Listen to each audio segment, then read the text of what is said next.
Саламатсыздар ма, оқушылар? Дүниежүзі тарихы сабағына қош келіпсіздер. Рим империясының гүлденуі бөлімі бойынша бүгінгі сабағымыздың тақырыбы Спартактың көтерілісі ежелгі Римдегі құлдықты қалай сипаттайды. Бүгінгі сабақта ежелгі дүниедегі құлдықтың ерекшелігін анықтаймыз. Ежелгі Римдегі Спартак көтерілісін сипаттаймыз және себептерін талдаймыз. Егер берілген өткен материалды пысықтау мақсатында төмендегі сұрақтарға жауап береміз.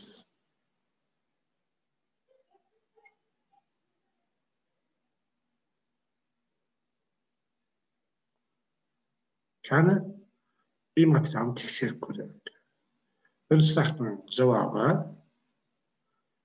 ежелгі Римдегі Энеида дастанының авторы Вергилий. Екінші сұрақ. Римдегі алтын ғасыр уақыт аралығы біздің заманымызда бірінші екінші ғасыр аралығы. Үшінші метафора дастанының авторы Овидий. Төртінші сұрақ. Патрицийлер дегеніміз жергілікті тұрғындар. Бесінші плебейлер дегеніміз көшіп келгендер. Алтыншы құлдар дегеніміз ол тұтқын адамдар.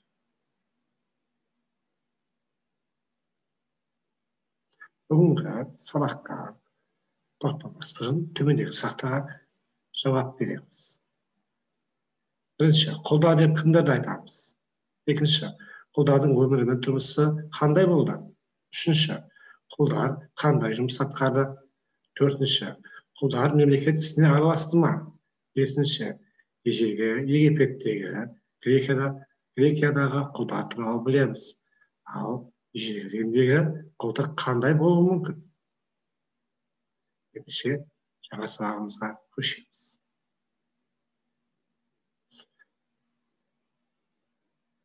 Римнің аса ауқатты азаматтары шаруаның немесе құлдың еңбегін пайдалана алатын. Шаруаларға еңбегі үшін ақы төленетін. Ал құлдарды байлар 400-500 күміс теңгеге сатып алатын еді. Рим құқығы бойынша құл res non persona болып саналады. Яғни құл адам емес, зат деген мағынаны білдіреді. Құлдар аса ауыр жұмыстар атқарды. Олар ауыл шаруашылығында түрлі жұмыстар жасады. Құлдар кемелерді еске кесті. Білімді құлдар ұстаз, архитектор, актер болды. Жаулап соғыс барысында құлдыққа түскен адамдардың саны өте көп болды. Ауқатты, бай адамдар амфитеатрларда бережек тұтқындарды бір-бірімен шайқастырып қызықтайтын еді. Мұндай құлдарды гладиатор деп атады. Гладиатор латынша қылыш деген сөз.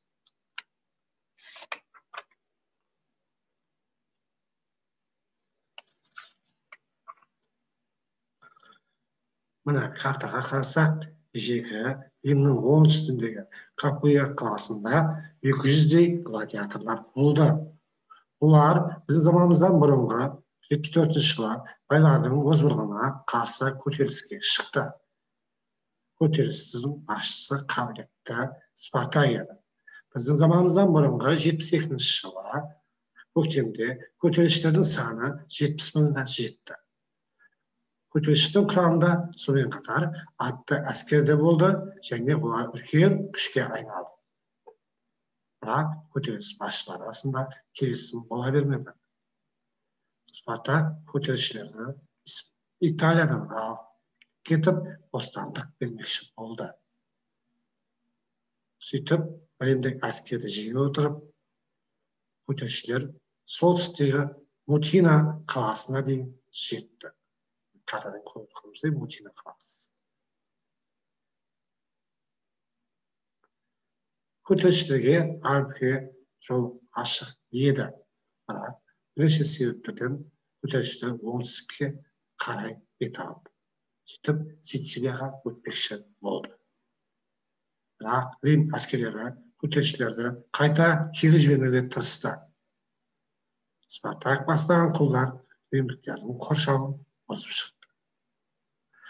Біздің заманымыздан бұрынғы 70-ші жылы Брундизи қаласы маңында Спартак пен римдік әскерлердің арасында соңғы шайқас өтті. Кескілескен шайқас барысында көтерілісшілер жеңіліске ұшырады.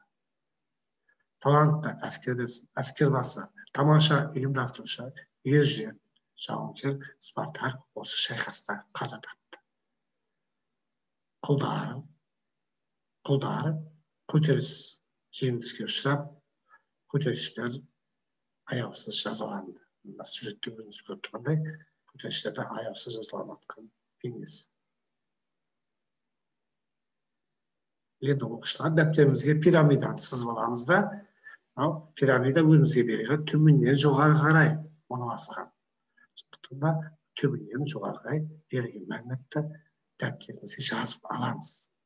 Көтеріліс біздің заманымыздан бұрынғы 74, біздің заманымыздан бұрынғы 70-ші жылдары ежелгі Римде болды.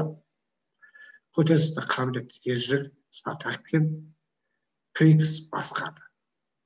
Көтеріліс байлардың озбырына құлдыққа қарсы бағытталды. Көтеріліс оңтүстіктегі Капия қаласынан солтүстіктегі Мутина қаласына дейін жетті. Көтеріліс біздің заманымыздан бұрынғы 70-ші жылы Брундизи қаласы маңында жеңіліспен аяқталды.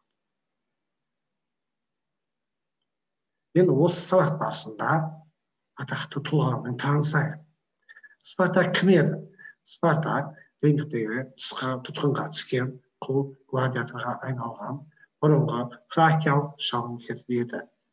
Ежелгі Римдегі біздің заманымыздан бұрынғы 74-70 жылдардағы аралығында болған құлдар көтерілісінің басшысы, әрі талантты ұйымдастырушы, әрі ержүрек жауынгер еді. Ал Крикс римдіктегі тұтқынға түскен гладиаторға айналған галлиялық жауынгер еді. Ол Спартакпен бірге Капиядағы түрме мектепте болған. Ол көтеріліс басшыларының бірі болатын.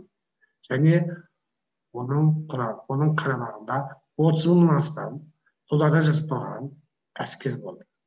Және сол әскердің басшысы еді.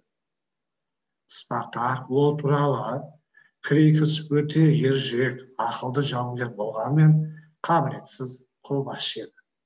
Оның өліміне де сол себепші болды деп айтқан.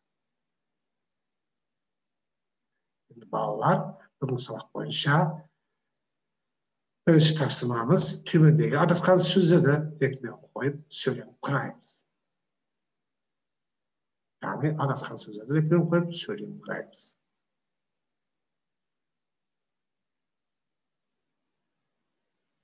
Енді бірінші тапсырмамызды тексеріп көрейік.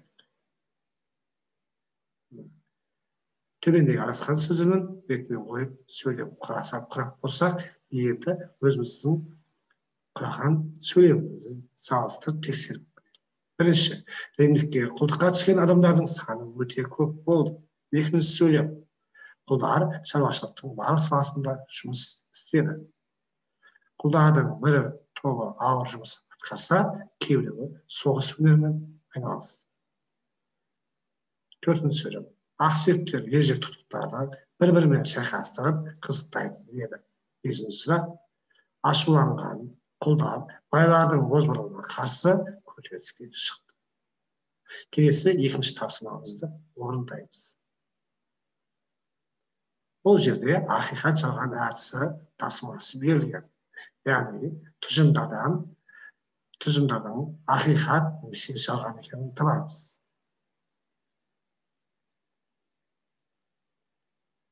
Енді өз жауабымызбен тапсырмамыздың жауабын салыстырып көрейік. Тексереміз. Тұжырымдардың бірінші және төртінші ақиқат, екінші, үшінші тұжырымдар жалған екен. Келесі үшінші тапсырма. Дәптерлерімізге 5 саусақ қойып сызып аламыз. Әр саусаққа тиісті сұрақтарды жазамыз. Бас бармаққа кім, баланы үйретке не, ортан терекке қашан, шылдыр шүмекке қайда және кішкене бір үлкен неліктенді жазсақ, соған байланысты сұрақтарды да жазамыз.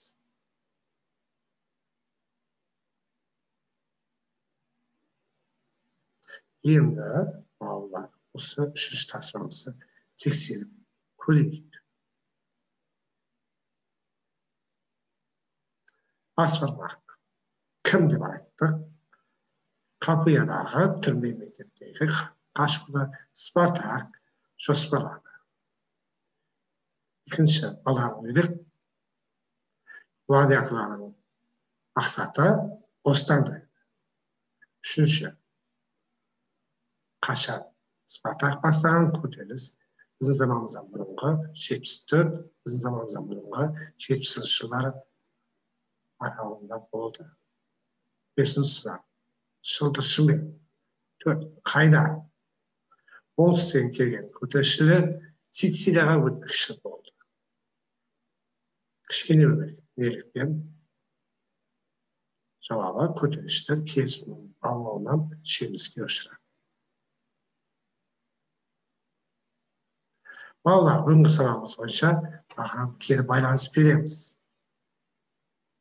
Сондықтан да төмендегі қағаз бойынша мен үшін не құнды болды, мен үшін не қызық, және мен үшін не қиын болды. Кестені толтырып, маған кері байланыс жазып жібереміз. Үйге тапсырма. Кестені толтырамыз. Бірінші, көтерілістің есімін, екінші, көтерілістің басшыларын, үшінші, көтерілістің алғышарттары мен себептерін, төртінші, көтерілістің барысын, бесінші, көтерілістің жеңіл себептерін, алтыншы, тарихи маңызын жазамыз. Сабақ аяқталды. Назарларыңызға рахмет.